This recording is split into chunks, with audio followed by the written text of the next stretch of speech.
Navin, so what is the best way to make pair selection using correlation? When it comes to correlation, I think one of the most key important pieces is, well, why do we even use correlation? And then we can touch base on why does it matter for pair selection. So the key element for understanding what correlation is, it's the hidden secret that tells you which pair is actually moving. So sometimes we might just look at, for example, Euro USD, and Euro USD is moving, but we don't really know why it's moving. But what makes things more powerful is if we look at the group of Euro and the group of dollar. Some people like to use the US dollar index or anything like that. But for this specific example, what I'm going to do is I'm going to open up a correlation pair. I'll just open up Aussie dollar. Okay, so in this example, we're looking at the Aussie dollars here on the daily chart. And notice this, these are all different currency pairs. We have Aussie USD, Aussie CAD, Aussie Swiss, Aussie Yen. And then flipped around, we have Pound Aussie, Euro Aussie. What I mean by flipped around, this time the Aussie is on the right side. It's not on the left side. Okay, so if we look at this one, we say this is down, this is down, this is down, almost down. This is flipped, so it's opposite. What this represents is not just, hey, look, I'm going to trade Aussie CAD today. It's for selling. It's in a downtrend, but it's actually telling you something even more powerful. What it's actually telling you is the entire Aussie group is being sold off. They're getting rid of it.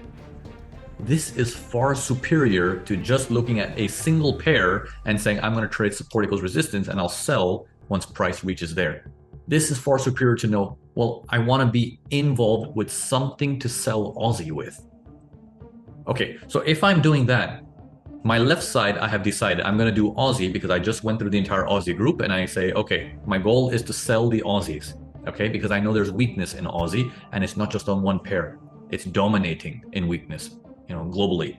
Then I need to look for something that on my counter pair is not weak. Not weak. That's all that matters. It could be strong and it could be neutral, but it cannot be weak. If they're both weak, in this case, yen is also weak in this current week, what's happening is the markets are going sideways.